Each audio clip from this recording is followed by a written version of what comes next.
ஒத்தாசையோடு தேவ வார்த்தை உங்களுக்கு பகிர்ந்து கொண்டு நாம் ஜெபிக்க போகிறோம். தேவனுடைய பிள்ளைகளே, ஆதியிலே தேவன் மனிதனை படைத்த பொழுது தம்முடைய சாயலாக மனிதனை படைத்தார். அந்த சாயலிலே தேவனுடைய மகிமை தங்கியிருந்தது. மகிமையின் ஆவியானவர் அவர்களுக்குள் தங்கியிருந்தார்.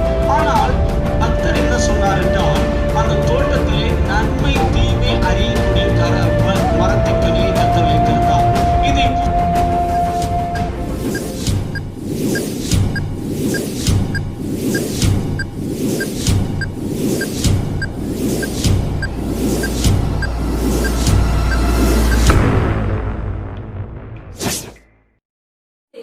ரோமர் 3ஆம் அதிகாரம் 23, 24. எல்லாரும் பாவம் செய்து தேவ மகிமை அற்றவர்களாகி இலவசமாய் அவருடைய கிருபையினாலே கிறிஸ்து இயேசுவில் உள்ள மீட்பை கொண்டு நீதிமான்களாக்கப்படுகிறார். அல்லேலூயா. இந்த நாளிலே உங்கள் மத்தியிலே தேவனுடைய வார்த்தை என்னவென்றால், தேவ மகிமை எப்போது நம்முடைய வாழ்வில் வெளிப்படும் என்ற தலைப்பின் கீழாக ஆவியானவர் ஆசையோடு தேவ வார்த்தை உங்களுக்கு பகிர்ந்து கொண்டு நாம் ஜெபிக்க போகிறோம். தேவனுடைய பிள்ளைகளே, ஆதியிலே தேவன் மனிதனை படைத்த பொழுது தம்முடைய சாயலாக மனிதனை படைத்தார். அந்த சாயலிலே தேவனுடைய மகிமை தங்கியிருந்தது. மகிமையின் ஆவியானவர் அவர்களுக்குள் தங்கியிருந்தார். ஆனால் கர்த்தர் என்ன சொன்னார் என்றால், அந்த தோட்டத்திலே நன்மை தீமை அறியக்கூடிய மரத்தின் கனியை கர்த்தர் வைத்திருந்தார். இதை புசிக்கும் நாளிலே நீங்கள் சாகவே சாவீர்கள் என்று கர்த்தர் சொல்லியிருந்தார். அவர்கள் என்ன செய்தார்கள் என்றால், ஆதியாகமம் 3ஆம் அதிகாரம் 1ஆம் வசனத்திலிருந்து வாசிப்போமாக. வாசிங்கள் பார்க்கலாம்.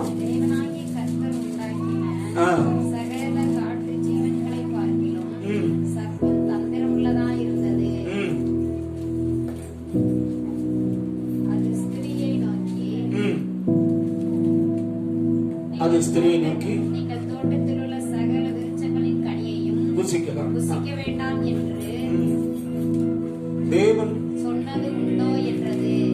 ஸ்திரீ சர்ப்பத்தை பார்த்து, நாங்கள் தோட்டத்தில் உள்ள விருட்சங்களின் கனிகளை புசிக்கலாம், ஆனாலும் தோட்டத்தின் நடுவில் இருக்கிற விருட்சங்களின் கனியை குறித்து தேவன் நீங்கள் சாகாதபடிக்கு அதை புசிக்கவும் அதை தொட வேண்டாம் என்று சொன்னார் என்றார். அப்பொழுது சர்ப்பம் ஸ்திரியை நோக்கி, நீங்கள் சாகவே சாவதில்லை, நீங்கள் கண்கள் திறக்கப்படும் என்றும் நீங்கள் நன்மை தீமை அறிந்து தேவர்களைப் போல் இருப்பீர்கள் என்றும் தேவன் அறிவார் என்றது. அப்பொழுது ஸ்திரியானவள், அந்த விருட்சம் புசிப்புக்கு நல்லதும் பார்வைக்கு இன்பமும் புத்தியை விளைவிக்கிறதற்கு இச்சிக்கப்படத்தக்க விருட்சமாய் இருக்கிறது என்று கண்டு அதன் கனியை பறித்து புசித்து தன் புருஷனுக்கு கொடுத்தால் அவனும் புசித்தான். அப்பொழுது அவள் இருவருடைய கண்களும் திறக்கப்பட்டது. அவர்கள் தங்கள் நிர்வாணிகள் என்று அறிந்து அத்தி இலைகளை தைத்து தங்களுக்கு அரை கச்சைகளை உண்டு பண்ணினார்கள். பாருங்க, நல்லா கவனிங்க தேவனுடைய பிள்ளைகளே. அவங்களை சுற்றி தேவனுடைய மகிமை இருக்கும் வரையிலும் அவர்கள் தாங்கள் நிர்வாணிகள் என்று என்ன செய்யல தெரியல. தேவனுடைய மகிமையா அவங்களுக்கு ஒரு வஸ்திரம் போல என்ன செய்யப்பட்டது, காணப்பட்டது. இந்த தேவனுடைய மகிமை அவர்கள் வாழ்வில் இருக்கும் வரையிலும் அவங்களுக்கு பய உணர்வில்லை. என்ன உணர்வில்லை? பய உணர்வில்லை. தங்களுடைய வாழ்க்கையில தேவைகளுக்காக அவங்க என்ன செய்யலன்னா அல்லாடவில்லை. எல்லா தேவைகளும் சந்திக்கப்பட்டது. தேவனை முகமுகமாய் தரிசிக்கவும் அவருடைய சத்தத்தை கேட்கவும் அவர்களால் முடிந்தது. ஆனால் மனிதன் என்றைக்கு சாத்தானுடைய சத்தத்துக்கு செவி கொடுத்து அவர்கள் வேண்டாம் என்று விளக்கின அந்த கனியை பறித்து புசித்த பொழுது என்ன நடந்தது என்றால், அந்த மகிமை அவர்கள் என்ன செய்தார்கள், இழந்து போனார்கள். அந்த மகிமை அவர்கள் இழந்த உடனே அவர்களுக்குள் வந்த முதல் உணர்வு என்ன தெரியுமா? பயம். இன்னைக்கு அநேகருடைய வாழ்க்கையை நீங்க கவனிச்சு பார்த்தீங்கன்னா, முதல்ல மனிதனுக்குள்ள வர்ற உணர்வு என்ன தெரியுமா? பயம். தன்னுடைய எதிர்காலம் எப்படி இருக்குமோ, தன் பிள்ளைகளுடைய எதிர்காலம் எப்படி இருக்குமோ, என் வாழ்க்கை இப்படி இருக்குது, நான் இதை செய்ய முடியுமா செய்ய முடியாதா அப்படிங்கிற ஒரு பயம் உங்களுக்குள்ள இருக்குது அப்படின்னா அங்க விசுவாசத்துக்கு இடமே இல்லை. விசுவாசம் நமக்குள் இருக்கும் என்றால் பயத்துக்கு இடமில்லை. தேவ பிள்ளையே, நம்முடைய வாழ்க்கையிலே தேவனுடைய மகிமையை நாம் இழந்து போனது, தேவனுடைய மகிமையை பெற்றுக்கொள்ள வேண்டுமானால் 4 காரியங்களை செய்யும்படி இன்றைக்கு நாம் சொல்லி ஜெபிக்க போகிறோம். முதலாவது, கர்த்தர் இழந்து போன அந்த மகிமையை நமக்கு திரும்ப தர வேண்டுமானால் நாம் எகிப்தை விட்டு முதலாவது வெளியே வர வேண்டும். இரண்டாவது, நாம் இழந்து போன அந்த தேவ மகிமையை பெற்றுக்கொள்ள வேண்டும் என்றால் நாம் விசுவாசிக்கும் போது கர்த்தர் அந்த தேவ மகிமையை நமக்கு தருகிறார். மூன்றாவது, நாம் இழந்து போன அந்த தேவ மகிமையை நாம் பெற்றுக்கொள்ள வேண்டுமானால் நாம் ஜெபிக்கும் போது கர்த்தர் அந்த மகிமையை தருகிறார். நான்காவது, நாம் தேவனுடைய ஆலயத்தை கட்டும் போது கர்த்தர் நாம் இழந்து போன மகிமையை நமக்கு தருகிறார். அல்லேலூயா. இந்த காரியங்களை நாம் சற்று தேவனுடைய ஒத்தாசையோடு கூட வேதத்தை தியானித்து நாம் ஜெபிக்க போகிறோம். வேதத்துல பாத்தீங்கன்னா யாத்திராகமம் 13ஆம் அதிகாரம் 21, 22 வாசிங்கள் பார்க்கலாம். யாத்திராகமம் 13ஆம் அதிகாரம். அவர்களை இரவும் பகலும் வழிநடத்த கூடும்படிக்கு கர்த்தர் அவர்களை வழிநடத்த மேக ஸ்தம்பத்திலும் பாருங்க, இரவிலே அவர்களுக்கு வெளிச்சம் காட்ட அக்னி ஸ்தம்பத்திலும் அவர்களுக்கு முன் சென்றார். பகலிலே மேக ஸ்தம்பமும் இரவிலே அக்னி ஸ்தம்பமும் ஜனங்களிடத்திலிருந்து என்ன செய்யவில்லை, விலகி போகவில்லை. நல்லா கவனிக்க தேவனுடைய பிள்ளைகளே, நம்ம போக வேண்டிய வழியை கரெக்டா கண்டுபிடிக்கணும் அப்படின்னா இந்த தேவனுடைய மகிமையினால் ஒரு தேவ பிள்ளை என்ன செய்யப்பட வேண்டும், நிரப்பப்பட வேண்டும். இந்த தேவனுடைய மகிமை யார் தெரியுமா? அவர் தான் தேவன். குறிப்பா சொல்ல போனா அவர் பிதாவாகிய தேவன், குமாரனாகிய தேவன், பரிசுத்த ஆவியானவர். வாசியங்கள் பார்க்கலாம். பிதாவாகிய தேவனை குறித்து அப்போஸ்தலர் 7ஆம் அதிகாரம் 2ஆம் வசனம். நம்முடைய தேவன் எப்படிப்பட்டவர் அப்படின்னு பாருங்க. நம்முடைய தேவன் எப்படிப்பட்டவர்?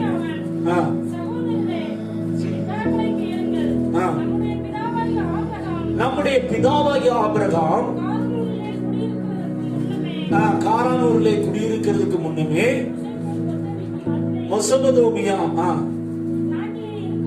மெசொப்பொத்தாமியா நாட்டில் இருக்கும்போது மகிமையின் தேவன் அவனுக்கு என்ன செய்தாரா, தரிசனம். அப்ப பிதாவாகிய தேவன் எப்படிப்பட்டவர் அப்படின்னு கேட்டீங்கன்னா அவர் மகிமையின் தேவன். அல்லேலூயா. நாம் ஆராதிக்கிற தேவன் திருத்துவ தேவன். ஒரே தேவன் தான், ஆனா 3 ஆளத்துவம். என்ன ஆளத்துவங்க? 3 ஆளத்துவம். இப்ப நம்ம எல்லாம் மனிதர்களா இருக்கணும். நமக்கு நம்ம பார்க்க ஒரு நபரா தான் தெரியும், ஆனா நமக்குள்ள எத்தனை ஆளத்துவம் இருக்குது? 3 ஆளத்துவம் இருக்கு. அதனாலதான் தேவன் தம்முடைய சாயலாக நம்மளை என்ன செய்தார், சிருஷ்டித்தார். எப்படி தேவன் திருத்துவராக இருக்கிறாரோ அதுபோல நம்மளை திருத்துவ மனிதனாக தேவன் என்ன செய்திருக்கிறார், சிருஷ்டித்திருக்கிறார். ஆவி, ஆத்துமா, சரீரம் என்று 3 பகுதியில் நாம் இருக்கிறோம். ஆவி செய்கிறத ஆத்துமா செய்ய முடியாது, ஆத்துமா செய்கிறத ஆவி செய்ய முடியாது. சரீரம் செய்கிறத ஆத்துமா செய்ய முடியாது, ஆத்துமா செய்கிறத சரீரம் செய்ய முடியாது. அல்லேலூயா. இதே போல்தான் தேவன் என்ன செய்கிறார் என்றால் இருக்கிறார். அவர் 3 விதங்களும் இருந்தாலும், 3 ஆளத்துவம் உடையவராக இருந்தாலும் அவர் ஒரே தேவன். அல்லேலூயா. சரி, இப்ப பாருங்க, பிதாவாகிய தேவனை குறித்து சொல்லப்பட்டிருக்கிறது அவர் மகிமையின் தேவன். அவர் எப்படிப்பட்ட தேவன்? மகிமையின் தேவன். இந்த மகிமையினால நம்ம என்ன செய்யப்படணும், நிரப்பப்படணும். அதுதான் நம்ம பார்க்க போறோம். 1 கொரிந்தியர் 2ஆம் அதிகாரம் 8ஆம் வசனத்தை வாசிப்போமாக. 1 Corinthians 2:8 வாசிக்கலாம். அதை இப்பிரபஞ்சத்துக்களில் பிரபுக்களில் ஒருவனும் அறியவில்லை. அறிந்தார்களானால் மகிமையின் கர்த்தரை அவர்கள் சிலுவையில் அறைய மாட்டார்களே. பாருங்க, இங்க சொல்லப்பட்டிருக்கு மகிமையின் கர்த்தரை. யாரை குறிக்குது? இயேசு கிறிஸ்துவை குறிக்குது. யாரை குறிக்குதுங்க? பிதாவாகிய தேவன் இப்படிப்பட்டவர், அவர் மகிமையின் தேவன். குமாரனாகிய இயேசு இப்படிப்பட்டவர், அவர் மகிமையின் கர்த்தர். அல்லேலூயா. அப்ப ஆவியானவர் எப்படிப்பட்டவர்? வாசிங்க பார்க்கலாம். 1 பேதுரு 4ஆம் அதிகாரம் 14ஆம் வசனம். The first Peter chapter 4 verse 14. நீங்கள் கிறிஸ்துவின் நாமத்தின் நிமித்தம் நிந்திக்கப்பட்டால் பாக்கியவான்கள். ஏனென்றால் தேவனுடைய ஆவியாகிய மகிமையுள்ள ஆவியானவர் உங்கள் மேல் தங்கி இருக்கிறார். அவர்களாலே தூசிக்கப்படுகிறார். பாருங்க, இப்ப நம்ம சொல்லப்பட்டிருக்குது தேவனுடைய ஆவியாகிய மகிமையுள்ள ஆவியானவர். அல்லேலூயா. அப்ப நம்ம திருத்துவ தேவன் எப்படிப்பட்டவர் அப்படின்னு கேட்டீங்கன்னா, பிதாவாகிய தேவன் மகிமையின் தேவன், குமாரனாகிய இயேசு எப்படிப்பட்டவர், மகிமையின் கர்த்தர், பரிசுத்த ஆவியானவர் எப்படிப்பட்டவர், அவர் மகிமையின் ஆவியானவர். அல்லேலூயா. இப்ப இந்த 3 மகிமையினால் தான் ஆதாம் ஏவாள் நிரப்பப்பட்டிருந்தார்கள். அதை மனிதன் என்ன செய்து போனான், இழந்து போனான். அந்த மகிமை இருந்தால் மனிதன் எந்த பாதையில போகணும், என்ன செய்யணும், என்ன செய்யக்கூடாது என்பதை அவனால் கண்டுபிடிக்க முடியும். ஆனால் ஆவியானவர், மகிமையின் ஆவியானவர் ஒரு மனிதனுக்குள் இல்லாவிட்டால் எந்த பாதையில போறது, என்ன செய்யறது என்பது அவனுக்கு என்ன செய்யாது, தெரியாது. இப்ப மனிதன் பாவம் செய்து மகிமையின் ஆவியானவர் அவனை விட்டு விலகிவிட்டார். இப்ப அந்த மகிமையின் ஆவியானவர் அவனுக்குள் வந்தால் மட்டும்தான் அவன் எதை செய்யணும், எதை செய்யக்கூடாது என்பதை கரெக்டாக கண்டுபிடித்து என்ன செய்ய முடியும். வேதத்துல பாத்தீங்கன்னா ஆவியானவர் இஸ்ரவேல் ஜனங்களை வழிநடத்தினதை வாசிக்க முடியும். என்னாகமம் 9ஆம் அதிகாரம் 15ஆம் வசனத்திலிருந்து 23ஆம் வசனம் வரைக்கும் வாசிங்கள், பார்க்கலாம். எல்லாரும் எடுத்துக்கோங்க. என்னாகமம் 9ஆம் அதிகாரம் 15ஆம் வசனத்திலிருந்து வாசிக்க. வாசஸ்தலம் ஸ்தாபனம் செய்யப்பட்ட நாளிலே மேகமானது சாட்சியின் கூடாரமாகிய வாசஸ்தலத்தை மூடிற்று. மேகமானது எதை மூடுது? நல்லா கவனிக்கணும். இஸ்ரவேல் ஜனங்கள் கிட்டத்தட்ட 430 ஆண்டுகளாக எகிப்து தேசத்திலே வாழ்ந்தார்கள். அதுல அடிமைகளாக ஒரு 150-200 வருடங்கள் வாழ்ந்திருப்பார்கள் என்று சொல்லலாம். அப்படி அடிமைகளாக இருந்த அவர்களை கர்த்தர் மோசேயின் மூலமாக தம்முடைய பலத்த வல்லமையை வெளிப்படுத்தி இறுதியாக ஆட்டுக்குட்டியின் ரத்தத்தினாலே அவர்கள் அந்த எகிப்தை விட்டு என்ன செய்தார்கள் என்றால் வெளியே வந்தார்கள். எகிப்தை விட்டு வெளியே வந்த பொழுதுதான் கர்த்தர் அவர்களுக்கு மேக ஸ்தம்பத்தில் என்ன செய்தார்னா பகலிலே வெளிப்பட்டார். இரவிலே அவர்களை பாதுகாப்பதற்கு அக்கினி ஸ்தம்பத்தில் என்ன செய்தார், வெளிப்பட்டார். இந்த மேக ஸ்தம்பமும் அக்கினி ஸ்தம்பத்தில் யார் வந்து தங்கினது என்றால் பரிசுத்த ஆவியானவர் வந்து தங்குகிறார். அல்லேலூயா. யார் வந்து தங்குறாருங்க? மகிமையின் ஆவியானவர். அவர் தான் நம்மளை வழிநடத்துகிறவர். இப்ப எகிப்து என்பது எதை குறிக்கிறது என்றால் உலகத்தை குறிக்கிறது. உலகம் என்றால் என்ன? கண்களின் இச்சை, மாம்சத்தின் இச்சை, ஜீவனத்தின் பெருமை. 1 யோவான் 2ஆம் அதிகாரத்துல 14, 15, 12 வசனத்திலிருந்து வாசித்து பார்த்தீங்கன்னா, ஏனெனில் உலகத்தில் உண்டானவைகள் எல்லாம் உங்கள் பிதாவாகிய பிசாசானவனால் உண்டானவைகள் என்று சொல்லப்பட்டிருக்கிறது. இப்ப இந்த கண்களின் இச்சை, மாம்சத்தின் இச்சை, ஜீவனத்தின் பெருமை, இவைகள் தான் உலகத்தை குறிக்கிறது. ஒரு தேவ பிள்ளை, ரட்சிக்கப்பட்ட ஒரு தேவ பிள்ளை உலகத்துக்கு பிரியமாய் நாம் வாழ்வோம் என்றால் தேவனுடைய மகிமையை நாம் என்ன செய்ய முடியாது, உணர முடியாது. ஒரு தேவ பிள்ளை நம்ம ரட்சிக்கப்படும் பொழுது இயேசு கிறிஸ்து வந்து நம்முடைய ஆவியில வந்து தங்கி விடுகிறார். ஆவியிலே தங்கினா அந்த கர்த்தருடைய மகிமை நம்முடைய ஆத்மாவிலே கடந்து வர வேண்டும். ஆத்மாவில் வருகிற கர்த்தருடைய மகிமை நம்முடைய சரீரத்திலே வர வேண்டும். அப்பொழுதுதான் நம்முடைய வாழ்க்கையிலே நாம் எல்லா பகுதியிலும் விடுதலை என்ன செய்ய முடியும், உணர முடியும். அப்ப விடுதலை உணர வேண்டும் என்றால் நம்முடைய சிந்தனைகள் எல்லாம் தேவனுக்கு பிரியமான சிந்தனைகளா இருக்கணும். அல்லேலூயா. யாருக்கு பிரியமான சிந்தனையா இருக்கணும்? நிறைய பேர் பாத்தீங்கன்னா கர்த்தரை ஆராதிப்பார்கள், ஆனா அநேகருடைய சிந்தனைகள் எல்லாம் உலகத்திலும் உலகத்தில் உள்ளவைகளிலுமே என்ன செய்து கொண்டிருக்கும், சிந்தித்துக் கொண்டிருக்கும். இப்படி நீங்க உலக சிந்தனைகள் உள்ளவர்களாக நீங்கள் வாழ்வீர்கள் என்றால் நீங்கள் தேவனுடைய மகிமையை என்ன செய்ய முடியாது, பெற்றுக்கொள்ள முடியாது. தேவனுடைய மகிமையினால் நிரப்பப்பட்டால் உங்க உள்ளத்துல எப்பொழுதும் சந்தோஷம், சமாதானம், நீதி, பரிசுத்தம் எல்லாம் காணப்படும். அல்லேலூயா. ஆனா நிறைய வேலைகள்ல நம்முடைய ஆத்மாவில பாத்தீங்கன்னா ஒரே கவலை, கண்ணீர், புலம்பல், வேதனை, தீய உணர்ச்சிகள், எரிச்சல், டென்ஷன் எல்லாம் காணப்படுது. பார்த்திருக்கீங்களா? காரணம் என்ன? நம்முடைய சிந்தனைகள் முழுவதும் அக்கிரம சிந்தனைகளாக இருக்கிறது. நம்முடைய சிந்தனைகள் முழுவதும் வீணான சிந்தனைகளாக இருக்கிறது. நம்முடைய சிந்தனை முழுவதும் மாம்ச சிந்தையா இருக்கிறது. எப்படிப்பட்ட சிந்தையா இருக்குது? மாம்ச சிந்தை. பேதுரு பாத்தீங்கன்னா ஒரு பக்கம் ஆவியில வெளிப்பாடு, இன்னொரு பக்கம் அந்த மாம்சத்துக்கு இடம் கொடுத்தான். மாம்சத்துக்கு இடம் கொடுத்தனே பாத்தீங்கன்னா அந்த கலக்கமும் பிரச்சனையும் போராட்டத்தை தான் என்ன செய்தான், சந்தித்தான். ரோமர் 8ஆம் அதிகாரம் 4ஆம் வசனத்தில் சொல்லப்பட்டிருக்கு, மாம்சத்தின் நடந்தால் நீங்கள் அழிவீர்கள் என்று சொல்லப்பட்டிருக்கு. ஆவியினாலே சரீரத்தின் செய்களை அழித்தால் நீங்கள் பிழைப்பீர்கள் என்று சொல்லப்பட்டிருக்கு. அப்போ ஒரு தேவ பிள்ளை இந்த உலகம், இந்த எகிப்து என்பது எதை குறிக்கிறது என்றால் உலகம் பிரகாரமான சிந்தனைகளை குறிக்கிறது. தேவையற்ற சிந்தனைகளை குறிக்கிறது. வேதம் சொல்லுகிறது நாம் எவைகளை சிந்திக்க வேண்டும் என்று. பிலிப்பியர் 4ஆம் அதிகாரம் 8ஆம் வசனம் சொல்லப்பட்டிருக்கிறது. உண்மை உள்ளவைகளோ, ஒழுக்கம் உள்ளவைகளோ, நீதி உள்ளவைகளோ, கற்புள்ளவைகளோ, அன்புள்ளவைகளோ, புண்ணியம் எதுவோ, புகழ் எதுவோ அவைகளையே என்ன செய்யுங்க. இப்ப இங்க தேவ மகிமையினால் நிரப்பப்படும். தேவ மகிமை இருந்தா மட்டும்தான் நீங்க எடுக்கிற தேவ சித்தத்தை கரெக்டா உங்களால என்ன செய்ய முடியும், கண்டுபிடிக்க முடியும். கலக்கத்தோடு இருக்கும்போது உங்களால தேவ சித்தத்தை என்ன செய்ய முடியாது, கண்டுபிடிக்க முடியாது. வேதத்துல பாத்தீங்கன்னா பொதுவான தேவ சித்தம் இருக்குது, தனிப்பட்ட பர்சனல் தேவ சித்தம் இருக்குது. தேவ சித்தத்தை ஒரு பிள்ளைகள் கண்டுபிடிக்கணும் அப்படின்னா பொதுவான தேவ சித்தம் என்பது என்ன? நீ மனம் திரும்பணும், நீ ரட்சிக்கப்படணும், நீ பரிசுத்தா நிரப்பப்படணும், நீ வேறுபாட்டு ஜீவி செய்ய சொல்லி கர்த்தர் உபதேசங்களை என்ன செய்திருக்கிறார், கொடுத்திருக்கிறது பொதுவான தேவ சித்தம். இப்ப தனிப்பட்ட தேவ சித்தம் என்றால் என்ன? இப்ப இந்த பையனை கல்யாணம் முடிக்கலாமா, இந்த பெண்ணை கல்யாணம் முடிக்கலாமா, இந்த வேலையில சேரலாமா, இந்த வேலையில சேரக்கூடாதா அப்படிங்கறத நாம் அறிந்து கொள்ள வேண்டும் என்றால் நாம் மகிமையின் ஆவியானவரால் என்ன செய்யப்பட வேண்டும், நிரப்பப்பட வேண்டும். அல்லேலூயா. இழந்து போன மகிமையை நாம் பெற்றுக்கொண்டால் மட்டும்தான் நாம் தெளிவான வழிநடத்தலை என்ன செய்ய முடியும், பெற்றுக்கொள்ள முடியும். இப்ப அந்த மகிமையை நீங்க எப்ப பெற்றுக்கொள்ள முடியும்?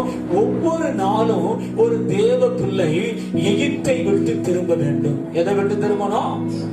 ஒவ்வொரு நாளும் திரும்பணும். நான் நேற்று திருமணங்கிறது நேத்தோட முடிச்சு, இன்னைக்கு திருமணம், இன்னைக்கு திருமணங்கிறது இன்னையோட முடிஞ்சு, நாளைக்கு என்ன செய்யணும், திருமணம். இது எப்ப நடக்கும் பாஸ் அப்படின்னு கேட்டீங்கன்னா, நீங்க வேத வசனத்தை தியானித்து ஆவியில நிரம்பி ஜெபிக்கும் பொழுதுதான் நீங்கள் எகிப்தை விட்டு திரும்புகிறீர்கள் என்று அர்த்தம். அல்லேலூயா. ஆனா நீங்க இந்த உலகத்தையே சிந்திச்சுக்கிட்டு எப்ப பார்த்தாலும் சாப்பிடுறது, தூங்குறது, எந்திக்கிறது அப்படியே சிந்திச்சுக்கிட்டு இருந்தீங்கன்னா இந்த மகிமையின் தேவனுடைய வழிநடத்தலை என்ன செய்ய முடியாது, பெற்றுக்கொள்ள. நம்ம நாட்டில் கூட்டத்துக்கு வரும்போது மட்டும்தான் என்ன செய்யணும்னா பைபிள் அப்படியே தட்டி தொடச்சிட்டு என்ன செய்யறதுன்னா வர்றது. மற்ற நேரங்கள் என்ன செய்யறது இல்ல, தேவனை குறித்து சிந்திக்கிறதே கிடையாது. தேவ பிள்ளையே, எகிப்து என்பது உலகத்தை குறிக்கிறது. எகிப்து என்பது பாவத்தின் அடிமைத்தனத்தை குறிக்கிறது. இந்த உலகத்துல 2 வித அடிமைத்தனம் இருக்கிறது. ஒன்று எகிப்தின் அடிமைத்தனம், இன்னொன்று பாபிலோனிய அடிமைத்தனம். என்ன அடிமைத்தனம்? பாபிலோனிய அடிமைத்தனம். எகிப்தின் அடிமைத்தனம் என்பது பாவத்தை குறிக்கிறது, பிசாசுடைய கட்டுகளை குறிக்கிறது, பலவிதமான காரியங்களை குறிக்கிறது. இந்த அடிமைத்தனத்திலிருந்து இயேசு கிறிஸ்துவின் ரத்தம் நம்மளை என்ன செய்யும், விடுதலையாக்கும். நம்ம இயேசுவினிடத்திலே நீதிமொழிகள் 28ஆம் அதிகாரம் 13ஆம் வசனத்தின்படி நம்முடைய பாவங்களை நாம் அறிக்கையிட்டால் தன் பாவங்களை மறைக்கணும், வாழ்வடைய மாட்டோம், அவைகளை அறிக்கை செய்து விட்டு விடுகிறோம். ஒவ்வொரு நாளும் ஒரு தேவ பிள்ளை தன்னுடைய பாவங்களை இயேசுவினிடத்தில் என்ன செய்ய வேண்டும், அறிக்கையிட்டு மன்னிப்பு கேட்கும் பொழுது என்ன நடக்கும் என்றால் கர்த்தர் எகிப்தின் அடிமைத்தனத்திலிருந்து நம்மளை என்ன செய்வார், விடுதலையாக்குவார். பாபிலோனிய அடிமைத்தனம் என்பது என்னத்தை குறிக்கிறது? இஸ்ரவேல் ஜனங்கள் எகிப்து தேசத்தில் 70 ஆண்டுகள் பாபிலோன் தேசத்துக்கு அடிமைகளாக கர்த்தர் ஒப்பு கொடுத்தார். சிறையிருப்புக்கு கர்த்தர் ஒப்பு கொடுத்தார். இந்த பாபிலோனிய சிறையிருப்பிலிருந்து எப்படி விடுதலை பெறுவது? ஆண்டவர் சொல்லுகிறார், பாபிலோன் இடத்தில் குடியிருக்கிறவர்களே, நீ உன்னை விடுவித்துக் கொள். நீ உன்னை என்ன செய்யணுமா? அப்ப நம்மளால வந்த சிறையிருப்பிலிருந்து நாம் விடுவிக்கப்பட வேண்டும் என்றால், அந்த அடிமைத்தனத்திலிருந்து விடுவிக்க வேண்டும் என்றால், தேவ பிள்ளைகள் நம்முடைய வாழ்க்கையிலே கர்த்தர் நமக்கு கொடுத்த அதிகாரத்தின் அடிப்படையில் நம்மளை விடுதலையாக்கணும். மத்தேயு எழுதின சுவிசேஷம் 18ஆம் அதிகாரம் 18ஆம் வசனம், மத்தேயு 12ஆம் அதிகாரம் 29ஆம் வசனம் வாசிங்க பார்க்கலாம்.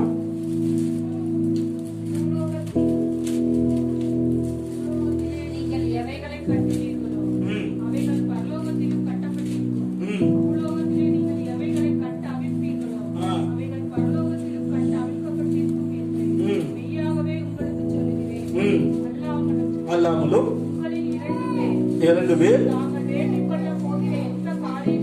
போதும். இங்க ஆண்டவர் என்ன சொல்லுகிறார்? பூலோகத்திலே நீங்கள் கட்டுகிறது பரலோகத்தில் கட்டப்பட்டிருக்கும், பூலோகத்தில் கட்டப்பட்டது பரலோகத்தில் என்ன செய்யப்பட்டிருக்கும்.